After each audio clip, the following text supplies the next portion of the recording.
Good afternoon. My name is Marcia Kerr. I'm with the Drowning Prevention Foundation. I'm also the mom of a 2-year-old little boy who drowned in our backyard pool in 1988.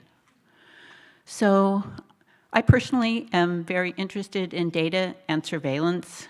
To me, it's like the backbone of prevention or the foundation of prevention. It tells us what's going on in the community, how our programs are doing. We see gaps in the data that we need to collect, and if there are changes in data, then we might think about changing our strategies. So really important what's going on in the community. Today we're going to hear 3 presentations from 4 really interesting presenters. And the first one, let's get started with Lessons for County Drowning Surveillance Systems, Results from Riverside and Orange County. We're going to be hearing from Alexandra Babakanian, correct? Thank you. She's a 4th-year neurobiology and public health student at UC San Diego. She hopes to attend medical school to pursue a future in adolescent and young adult medicine with an emphasis on mental health advocacy. And with her presenting is Tiffany Huynh. Tiffany is a 3rd-year public health and psychology student, also at UC San Diego. She hopes to attend a joint PA-MPH program to help underserved populations through patient-centered care. So let's hear from them.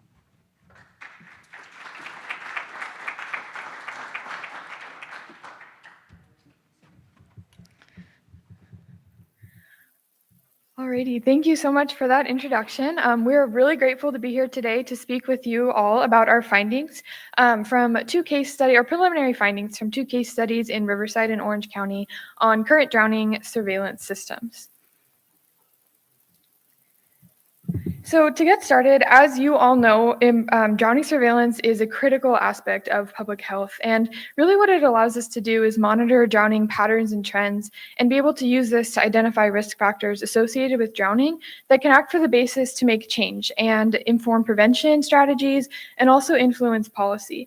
And surveillance doesn't end there. It really allows us to monitor how these changes impact the state of drowning and be able to inform future decision-making in prevention and policy. So the current state of local surveillance in California right now really varies between counties. The state does collect information on a variety of factors related to drowning, but there are inconsistencies between counties in how these local surveillance systems are implemented. We really want to be able to use these local surveillance systems to inform local prevention, but some of the obstacles that we do encounter are how drowning widely can be seen as a lower priority public health issue in comparison to other public health issues that have higher statistics in terms of examples of like car accidents where we see a lot higher numbers of fatalities. And this translates into lower funding and lower access to resources to actually be able to implement these surveillance systems. And another obstacle is just the sheer complexity of reporting from multiple sources and how this all comes together and the need for detailed, consistent data to be able to utilize this information for future public health efforts. So based on the current state of drowning surveillance in California, we identified 4 main evaluation questions that we aim to address. And first, we'd like to have a current assessment of Orange and Riverside County drowning surveillance systems and see to what extent they reflect the CDC's attributes of a good surveillance system. And we're going to go into more detail about these attributes in a future slide. But we'd also really like to understand the attitudes of stakeholders involved in the drowning surveillance systems and see how they fit into their roles in the system. And finally, we want to identify best practices and lessons learned to be able to share this information and enhance the ability of surveillance systems to contribute to drowning prevention and policy. So to structure our evaluation, we refer to the CDC evaluation framework, and through a desktop review and key informant interviews, we aim to describe county surveillance systems' purpose and organizational structure, and we were able to do so through the examination of the characteristics of the system, which we will go into more detail in the next slide. So going into detail of each attribute, Simplicity outlines the structure and ease of operation. So basically, the drowning surveillance system itself is able to function while maintaining the integrity of the system. And then timeliness is the speed between steps of surveillance. So from the incident to the police report to the hospital, and then from their agencies involved in the collection and analysis of the incident. And then acceptability is the willingness to participate in the system.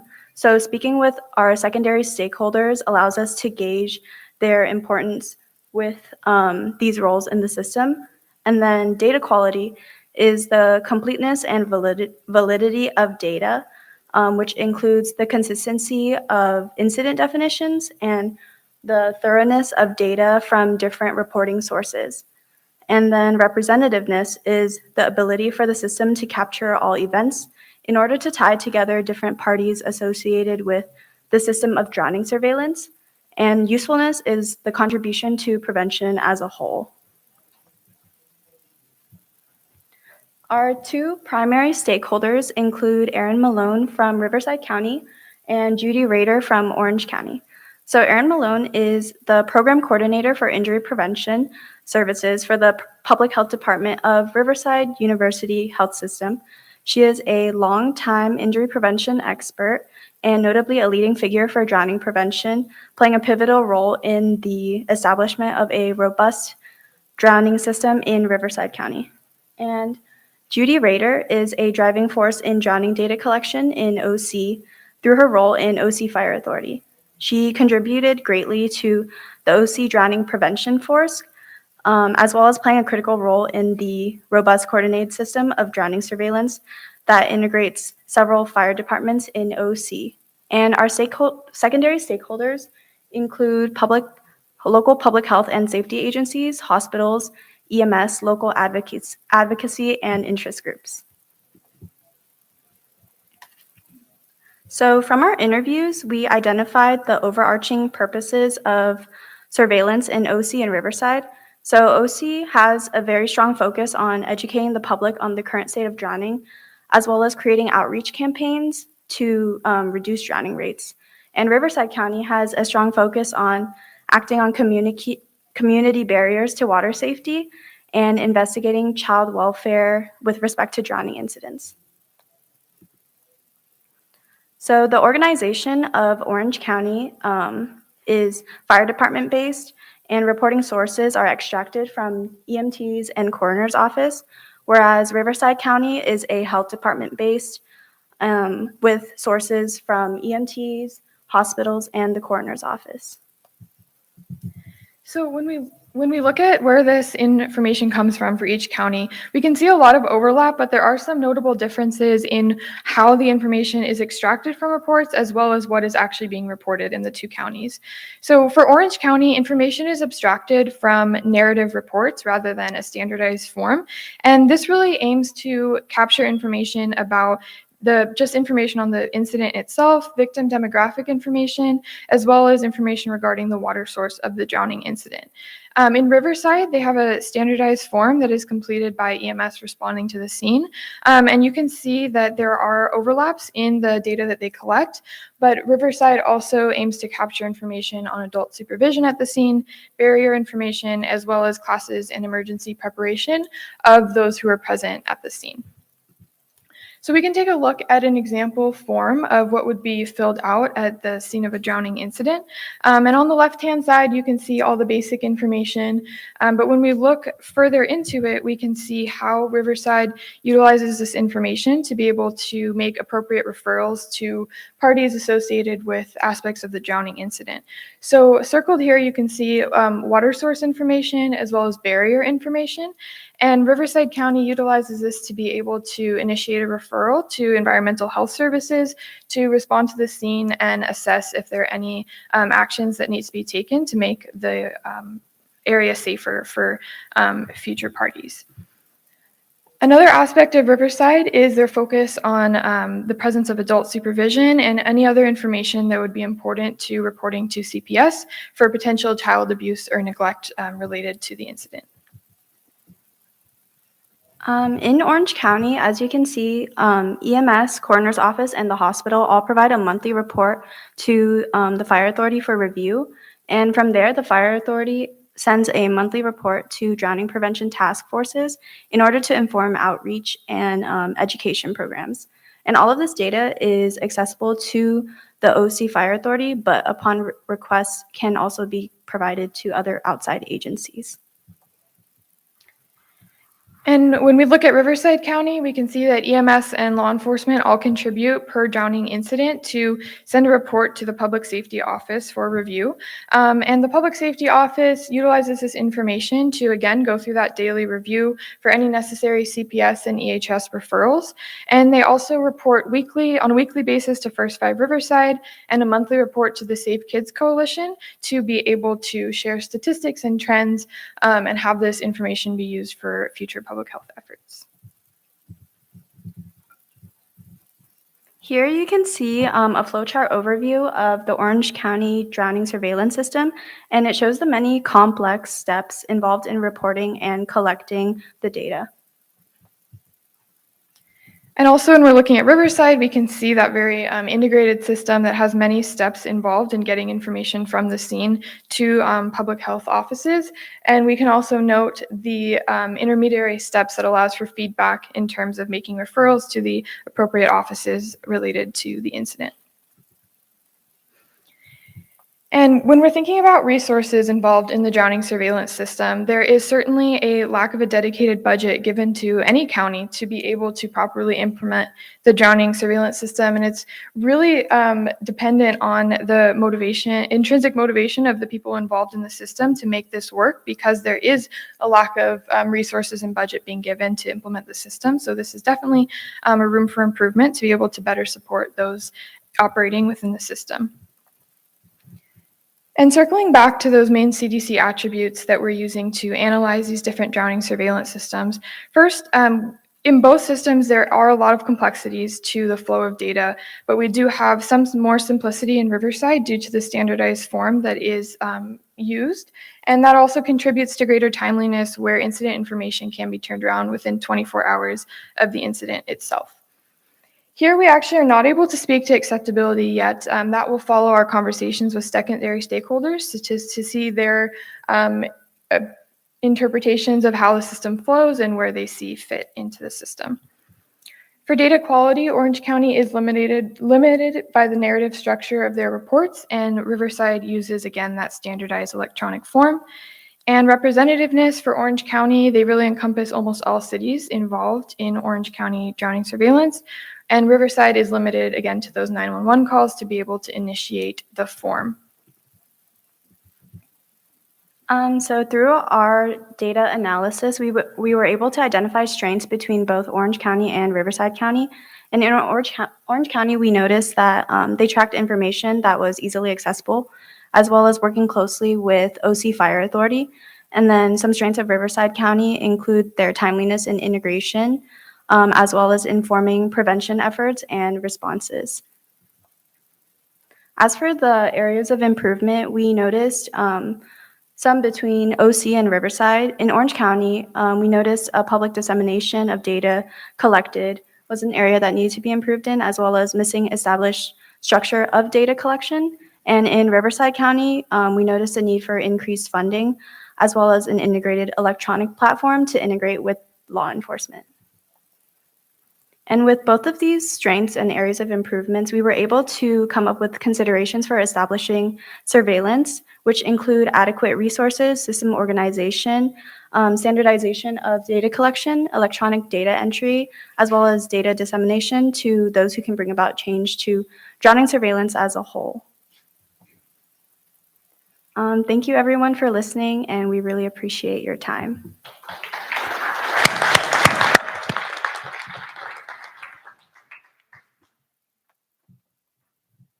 Ladies, stay up here for just a moment. Will's going to take the microphone around and see if we have any questions for these two. Thank you so much, by the way. That was great information.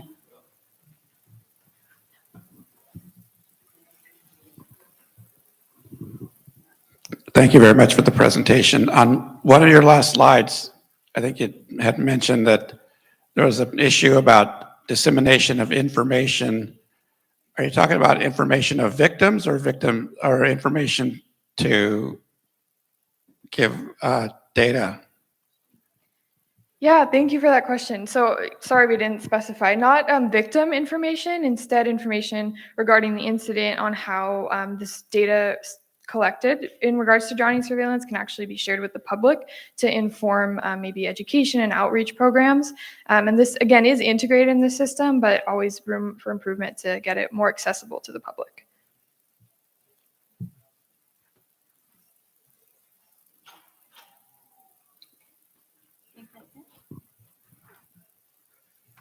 Thank you, ladies. Thank you. Thank you, Alexandria and Tiffany. I think we learned a lot about both counties and how we can work together maybe to improve one or the other. But I think it's important to pull resources and see what we can do across both counties. So thank you again. Next, we're going to go over analysis of drowning within Los Angeles County Fire Department. Our speaker is Renae Jackson with the Los Angeles County Fire Department. Renae is an ocean lifeguard for the Los Angeles County Fire Department and at Huntington Beach for California State Parks. She received her master's degree in exercise science and also teaches at UCLA Extension. Renae has also worked closely with the Ben Carlson Foundation to raise money for water safety and drowning prevention. Renae?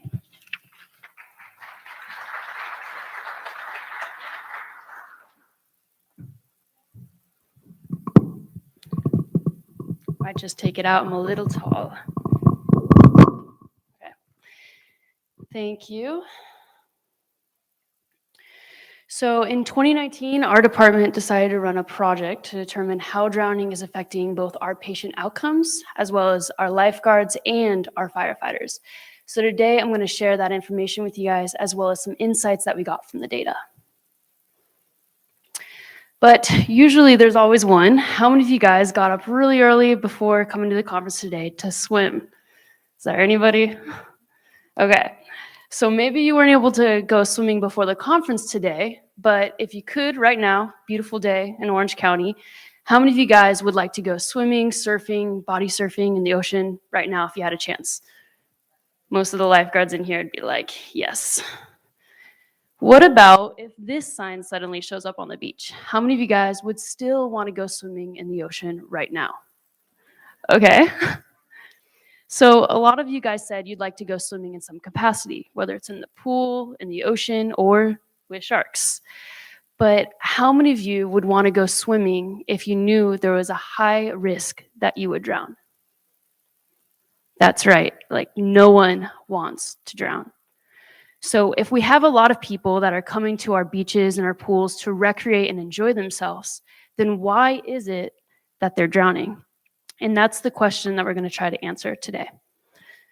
So you guys most likely know this, but LA County is massive. We have 10 million people in the county alone. And to get an idea of that, our population is equivalent to the combination of all of the populations in red pictured here. But despite being the largest county in the United States, we don't have a lot of information on how drowning is affecting our population. In fact, before we started this project, the only information that we did have on drowning in Los Angeles was based on one study done in the 70s and 80s looking at drowning fatalities over a 9-year period. How many people do you think died by drowning over these 9 years? Was it 100 to 400, 500 to 800, 900 to 1200, 1300 to 1600, or 1700 to 2000? There was 1,578 people that died by drowning in Los Angeles over this 9-year period in the 70s and 80s. That is not okay, especially since we know that drowning is preventable. And the fact that nothing had been done since then is shocking. So that's 147 drowning deaths each year. And 30 of those drownings were in the ocean. So 45% of the drownings in this study, again, back from the 70s and 80s, were pool-related drowning incidents. And 17% of them were ocean-related drowning incidents. Children under 4 and males 20 to 29 were the largest groups affected. However, that study actually likely wasn't fully representative of drowning because it only included a definition of fatalities. But we now know that drowning includes both fatal and non-fatal incidents. So the definition of drowning that our department uses is consistent with the World Health Organization, which states that drowning is a process of experiencing respiratory impairment from submersion and immersion in liquid. So our objectives in doing this project was first to describe both fatal and non-fatal drowning incidents within LA County Fire's jurisdiction over a 3-year period. And secondly, we wanted to identify contributing factors to drowning. But LA County Fire only covers 40% of the county's calls. So we're really only getting a 40% view with this data of what it really represents. And we need to start working with other agencies to start filling in this missing data.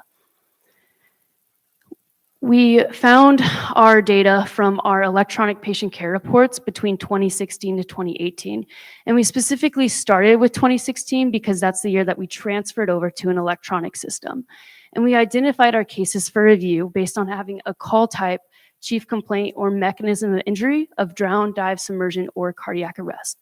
So after that search, we had 362 cases that came up. But after reviewing them, only 230 of them we were sure were consistent with our drowning definition. So our department responded to 230 drowning incidents between 2016 to 2018. There was a slight upward trend in those years, but the average was 77 drownings each year.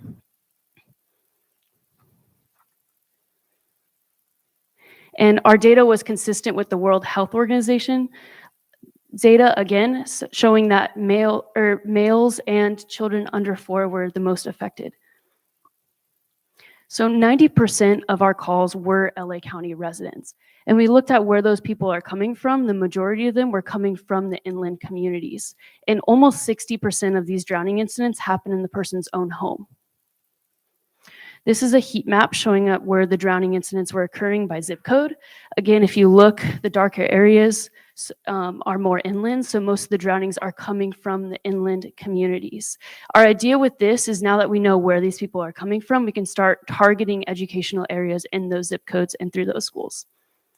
And we are also interested in whether or not income was an influencing factor to drowning. So this map's breaking down the income by zip code.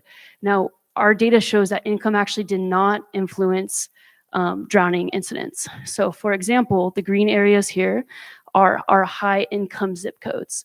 Those are about 7% of LA County zip codes, and 7% of our drowning victims were coming from those high income areas. This was consistent with our middle and our low income areas as well. This graph represents our ethnic breakdown. So we have LA County population on your right, and we have our drowning population on the left. So if ethnicity was not a contributing factor to drowning, and if all ethnicities had equal access to pools, beaches, and bodies of water, we would expect these two graphs to match. But as you see, this data doesn't show that. Instead, we see that Hispanics actually had a disproportionately low frequency of drowning, while African Americans had a disproportionately high frequency of drowning. Caucasians and Asians had a similar proportion to what we would expect in the population. Access to water may be one of the factors that's influencing this. Going into our patient outcomes, 65% of our countywide drowning incidents were non-fatal, and we had a 1-to-2 ratio of fatal to non-fatal drowning incidents. Half of those calls were respiratory distress only. When looking at the patients that were being discharged from the hospital, almost half of them were being discharged after being in the hospital for 1 to 4 days. The majority of drowning incidents occurred in pools. That was 67% of them, followed by the ocean at 15%, followed by bathtubs at 8%, and jacuzzis or hot tubs at 7%. So far, we've examined county-wide drownings in all locations, pools, bathtubs, beaches. That's everything that you just saw. But now we're going to focus specifically on ocean-related drowning incidents and factors involved. And unlike our county's fire's jurisdiction, our LA County lifeguard jurisdiction covers the majority of LA County beaches, with the exception of Long Beach and Leo Carrillo. And so we cover 72 miles of coastline plus Catalina Island. Between these 3-year period, we have an average of 11,354 annual rescues each year. Between this period of the study, our beach attendance was estimated to be 58,500,000 each year. This shows our rescue breakdown. You can't really see the top left, but that basically says that there was 98 prevents for each rescue that was performed. So there was 98 prevents that were recorded for every rescue.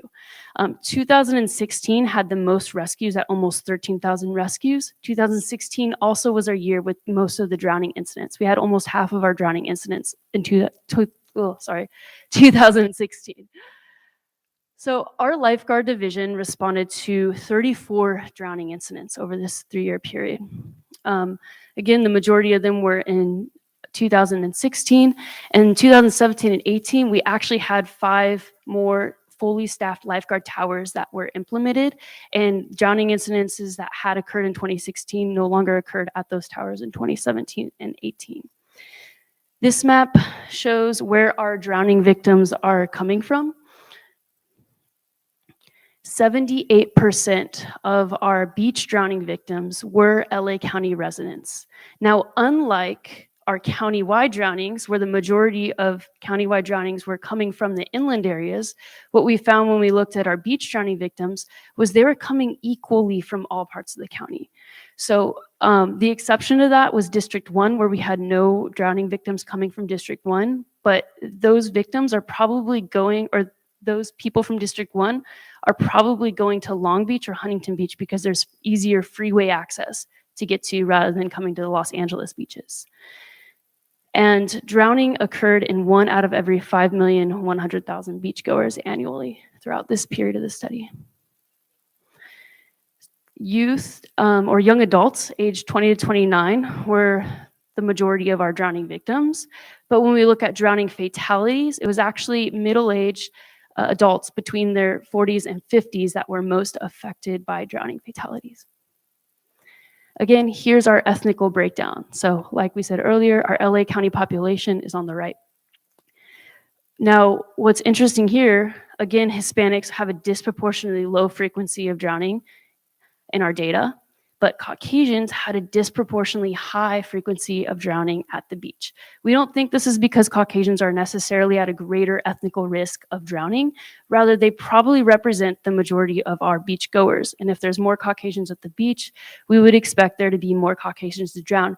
But unless we get that beachgoer demographics, we can't give ethnic risk.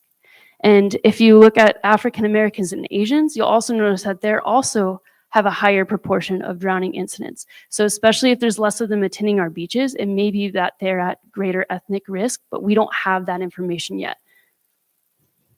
70% of our drowning incidents occurred while the victim was swimming. And we had 13 drowning fatalities over this period. The majority of those occurred while they were swimming as well at 54%. But something we weren't really expecting was that almost 40% of those drowning fatalities were actually diving-related incidents, whether it was free diving and scuba diving. Now we're going to go into some factors that we found influence drowning severity.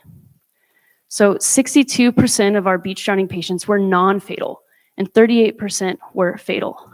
Of all of our patients, 3/4 of them were sent to the hospital. Of those that were released from the hospital, 67% were released or discharged on the same day, and patient stays extended up to 31 days. Now, one variable that we wanted to record, but we weren't successful in getting from the hospitals was CPC score. I'm just curious, how many of you guys are aware of what a CPC score is in here? Anyone from the hospitals? So CPC score is a cerebral performance category, and it basically tells us what is the extent of brain damage of that patient post-resuscitation. Usually after resuscitation, we're able to get a CPC score. If we had this information, that would give us a better idea of the long-term effects of drowning as well as the costs that are involved. But when we tried to get our CPC scores from the hospital, some of the hospitals had it, and some of the hospitals either weren't aware of where to find it or they just said it wasn't recorded. So we have 3 severity categories. The first one is respiratory distress. That was half of our calls. That's only respiratory distress. The next category is cardiac arrest, and that includes both fatal cardiac arrest and non-fatal cardiac arrest. And the final category is those that had obvious death upon arrival. Now, what we're really interested in is what differentiated our successful cardiac resuscitations from our non-successful resuscitations, because 28% of our cardiac arrests were successful resuscitations. And one factor that did seem to influence that was the distance that victim drowned away, or the distance that victim was from the closest staffed open lifeguard tower. So that's what this graph shows.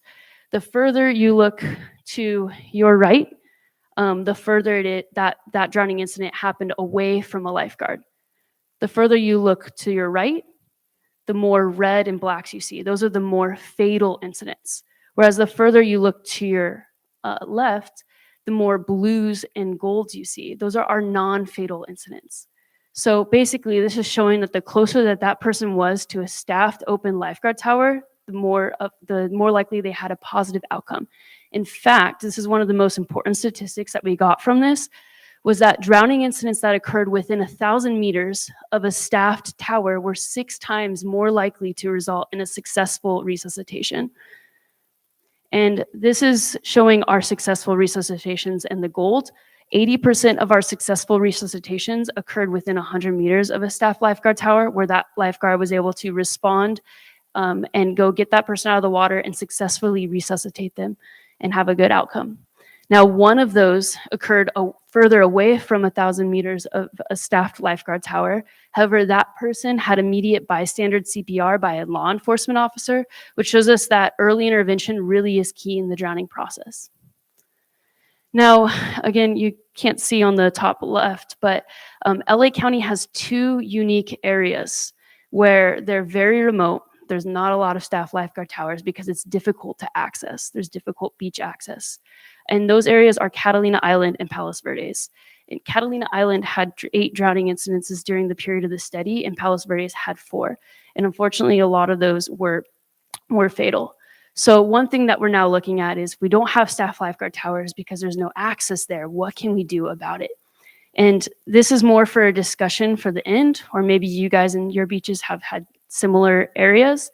But in Hawaii, they actually initiated a rescue tube program because they were having a lot of fatal drowning incidences at unstaffed beaches where there was very remote access. And they found that having a rescue tube in there actually decreased their drowning incidents. We don't have this at all yet, but it's just something, again, for discussion afterwards. Now we're going to go into factors that influence drowning frequency. We don't have enough data yet because we only had 34 incidents. That's not enough data to be able to draw significant conclusions yet, but we can use this to help guide our beach staffing.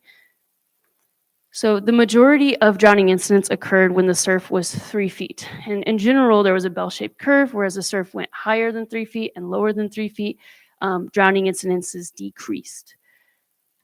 This makes sense because as the surf gets larger, people tend to be less inclined to go into the water. Now, water temperature did not seem to have a correlation with drowning. Our data actually shows that people were going into the water no matter what the temperature was, but we didn't have any drowning incidences below 55 degrees. This top graph shows our average air temperature trend in general.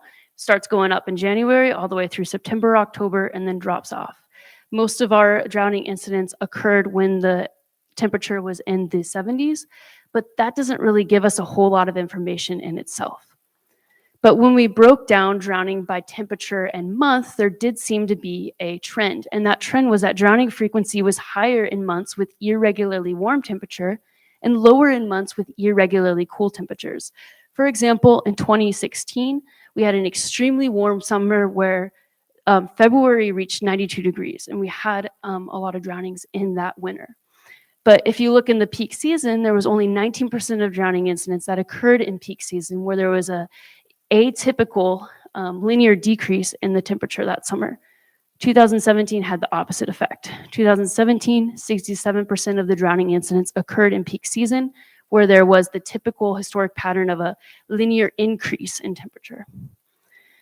The tide for the majority of drowning incidents was kind of at a middle tide, with 2 feet having the most incidents, but 2 to 4 in general was the most. And the tide was dropping twice as more likely as when it was rising. Other factors that we're not really going to get into is time of day, and we broke down both fatal and non-fatal incidents. Day of week, half of them occurred on a Saturday, and the month. So most of them were occurring immediately before and immediately after peak season. And one thing that our lifeguard, we have used this for staffing decisions. We now start schedules we have spring schedules that start in March and go all the way through October. So now that we have all that data, I have 5 insights that I'm leaving you guys with today. So the first is that drownings have gone down drastically, which directly correlates to the expansion of lifeguard services. Lifeguards save lives. The second is that the ocean doesn't discriminate, and people from every walk of life drown at equal ratios. Therefore, ocean-specific water safety education is for everyone. This is especially seen when we see that the people that were drowning at our beaches were coming from equally from all areas and all incomes. The ocean doesn't care where you come from, basically. Number 3, drowning incidents that occurred within 1,000 meters of a staffed lifeguard tower were 6 times more likely to result in a successful resuscitation. So open lifeguard towers save lives. Number 4, we need holistic data to diagnose the true nature of drowning. So how can we do a better job of collaborating with our healthcare providers, who are the keepers of our patient outcome data? The most time-consuming part of this project was collaborating with the hospitals, because we had over 70 hospitals that our patients were transported over to. And that's for the county-wide drowning incidents. And finally, this 5th one is more of a discussion for all of us when we leave here today. But what if, instead of seeing our busiest beach days as our greatest liabilities, if we embrace our busiest beach days as our biggest opportunity to achieve our drowning prevention and awareness goals? We have days where we have over 1 million people at our beaches. So what if, instead of viewing that as a liability, any marketer's dream would be to have 1 million people to reach out to at one time? So what if we start having people that have QR codes on cards or give out lifeguard swag to people on the beach on these days? That's when we can reach people the most. And then that has drowning prevention content and awareness. Again, we haven't done this yet, but this is more of a future discussion for you guys. And so that we can work collaboratively in trying to decrease drownings. And then this is the last slide, but I want to really thank Nicole Steenekeen, who is the person in the middle of this. She was our quality improvement director, and she also really helped with this project and getting it done, as well as Yoon Kim, our nurse educator. So thank you guys.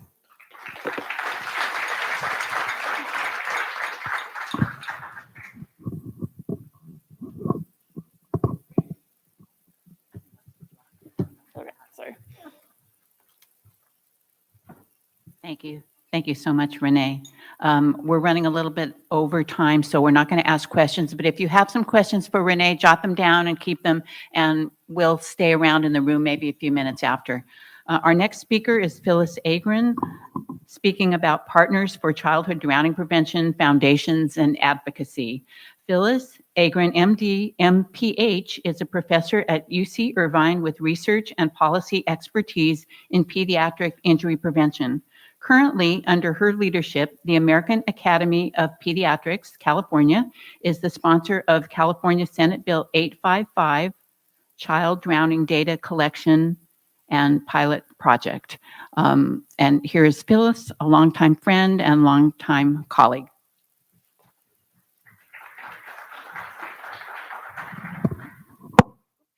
Thank you so much. I just want to acknowledge the launch of the California Water Safety Coalition as you shine the light in my eyes, but that's okay. And I also want to acknowledge all of you first responders. And I have no idea how many thousands of lives you've saved from drowning, including pediatric cases. With that, I just want to share with you, as a pediatrician, we're trusted, credible child health experts who advocate every day in our offices, in the community, and with public policymakers as the voice for children. Each of us, and you as well, can recall both personal and professional experiences with the child who drowned. I was first traumatized as a second-year resident in about 1978 when I was covering the Peds ICU at night, and you brought in David, who fell into the family spa.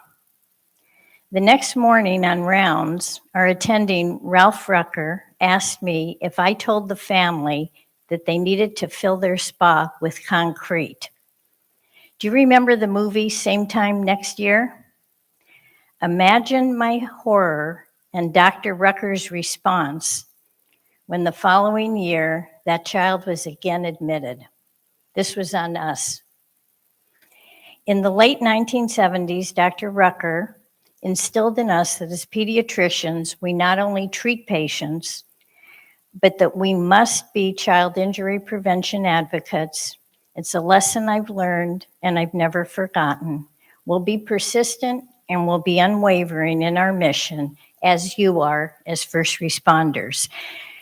I'm going to go through a new initiative of the American Academy of Pediatrics. Oh, I have the slide clicker. Hang on.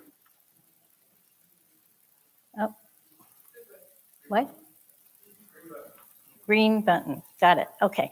This is a new initiative of the American Academy of Pediatrics. And I'd like to acknowledge our team. Some of you are in the room, Erin Malone. Others of you are live streaming, Mark Simonian and Mary Jo Quintero. We have no financial disclosures or conflicts of interest. The first component of this initiative is foundations, and we're focusing on pool drowning among children 1 to 4 years of age, and I'll provide you some data. We've all talked about data and surveillance. We're aware of the gaps and the difficulties.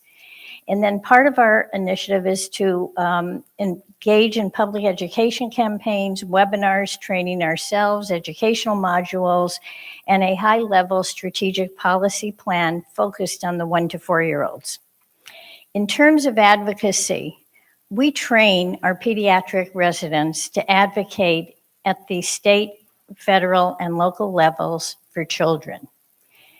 We take them through the process of how a bill gets introduced, how to evaluate the bill, how to critically analyze the bill, where we can get help from our legislative analysts at the national AAP and at the state, and how we should weigh in on that bill. We're very aggressive with promoting good legislation, and by the same token, if it's not data-driven, we will oppose bad policy. We intervene at all levels of the spectrum of prevention, and our state government affairs committee weighs in on how we approach legislation or bills introduced. This shows, and I want to thank the California State Department of Public Health. You heard from Orion Stewart this morning, an outstanding epidemiologist who provides data for all of us here in California. If you look at drowning, the green box, the 1 to 4 year olds are the highest risk for drowning. And that's why we're going to focus on that age group. We looked then at California fatal drowning stats by incident location. And among those children less than 17 years, which is our pediatric population, 50% of the fatalities occurred in swimming pools. Among children 1 to 4 years of age, 70% of the fatalities occurred in swimming pools. And that's why as pediatricians, we're going to focus on that high-risk population and modifiable risk factors. Among the 1 to 4 year olds, it's the 2 year olds that are at highest risk. In terms of the ratio of fatal to non-fatal, and others have pointed this out, if we focus on the fatal, we're missing many more non-fatalities that probably are non-fatal because you were there quickly, and or there was bystander CPR rescue initiated at the scene. But for every fatality among the children 1 to 4 years old during this 3-year period, 13 were non-fatal, and these required medical attention. But this is probably an undercount of those that actually sustained an incident. They may have gone, as Orion Stewart pointed out, they may have gone to other sources of care than the hospitals or ED that report to the state. This is really concerning. We looked at trend data over the last 12 years. The blue bar or graph represents the rates of childhood drownings among California residents 1 to 4 years, and we really haven't made sufficient progress. If you look at the orange graph, this is concerning. The rates have gone up. In 2017, Senator Josh Newman, state senator, was the author of landmark legislation in California. We're only one of 4 states that address drowning at the state level. This legislation, SB 442, was expected to contribute to the reduction of childhood drowning. What went wrong here? Why are our rates going up? And what is the impact of COVID on these rates? This shows the Department of Disabilities caseload for individuals who are receiving services because they sustained injury from drowning. Each year, services are provided for a caseload of nearly 800. The cost estimates of that we don't have, but I would guess at least $250,000 per year per individual. But I'm sure it varies with the services that are needed. That's huge. If that money were spent in prevention, that would be a better use of our resources. And that's what we're charged with. Drilling down to Orange County, and you just heard a presentation about the data from Orange County. We're all drowning in a pool of data. So pick what's relevant to you, and try and remember 1 or 2 facts. For us, it's it's children 1 to 4 year olds in pools and spas. And I don't know how many of you have been out to residential pools or community pools and rescued kids. But this shows, again, that it's the 2-year-olds from Orange County. This is 5 years of data. And their ratio was a little less than the state data, 1 to 8. And how many of you are from Orange County Fire Authority? First responders? Okay, Jillian, we're going to attribute it to your quick rescue.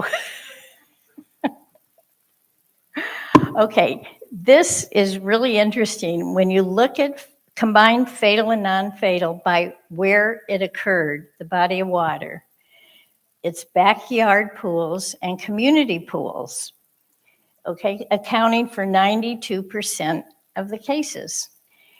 And the interventions, what's really important here, the intervention for a residential pool, if I had a pool in my backyard, is different in some respects than the intervention at a community pool. How many of you have been at community pools and watched kids running around and people not paying attention and parents on their cell phones or whatever?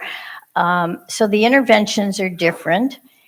And what's really important, we have to understand that and we have to talk about it, and we need data on the specific circumstances that resulted in the drowning. And I don't have the graph of this, but it was interesting with the data that we have from OCFA, there were fewer fatalities at the community pool versus the residential pool. And probably the reason for that, there are more people and hopefully more adults who recognize a child in trouble and initiate bystander CPR.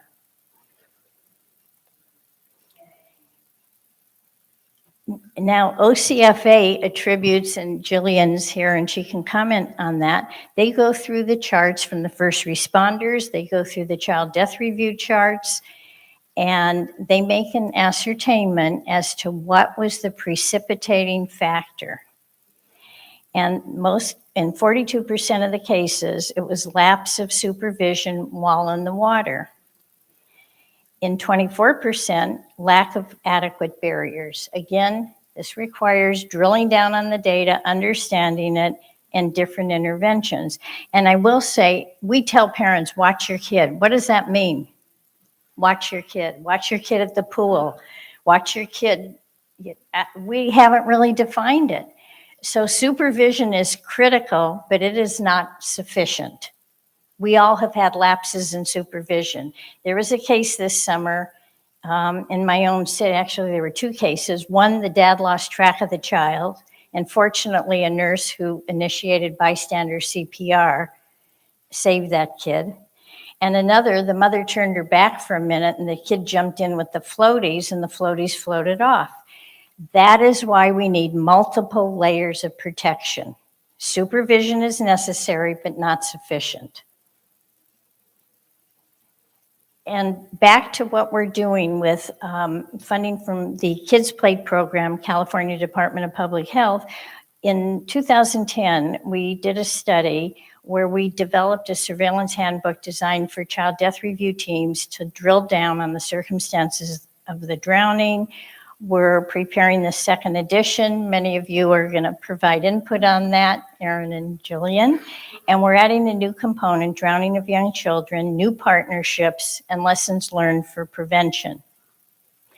In terms of the spectrum of prevention, everyone in this room intervenes every day and advocates for children and adults.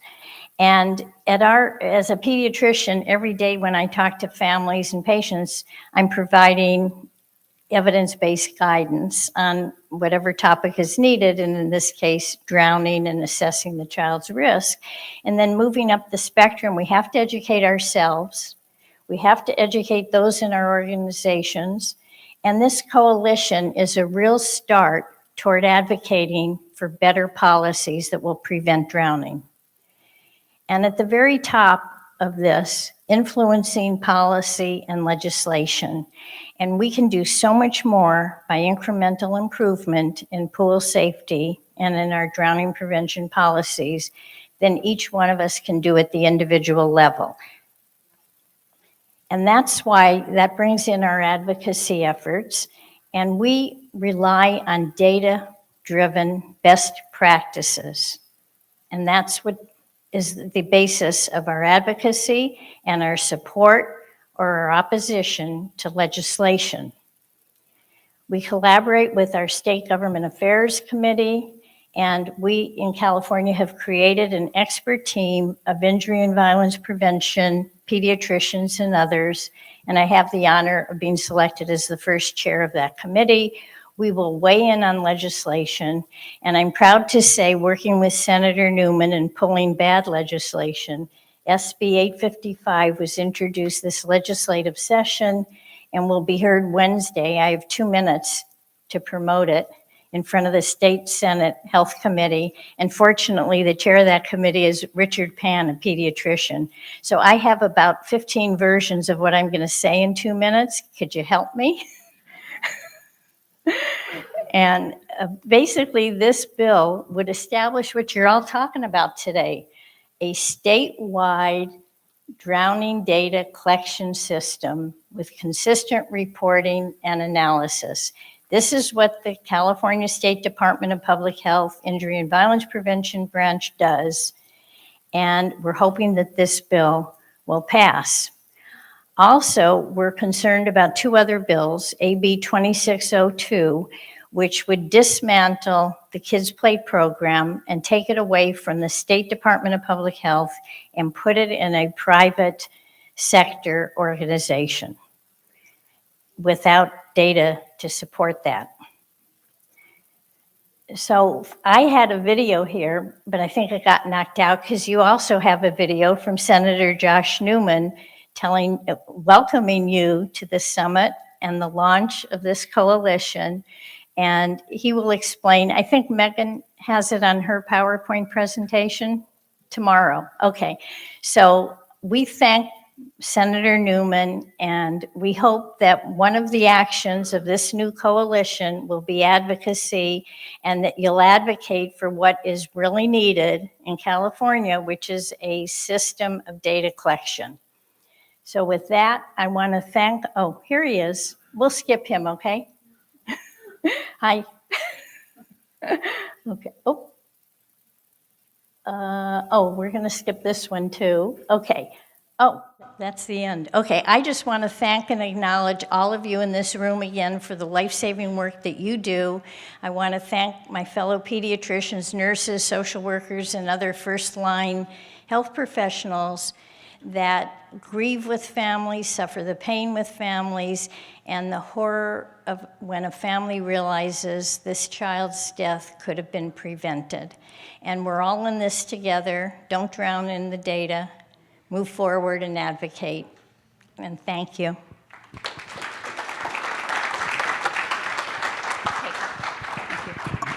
Thank you so much, Phyllis. Great information. And once again, let's have a round of applause for all of our speakers today. Thank you so much. I think our work with data and surveillance has really come a long way. We have a lot more to do, but work continues. If the speakers want to, if you have a few minutes, we're at the end of our session, but we didn't have time for a lot of questions, so maybe if you want to stay and people can come up and ask questions, if that's okay. We're going to take a short break and then come back into this room.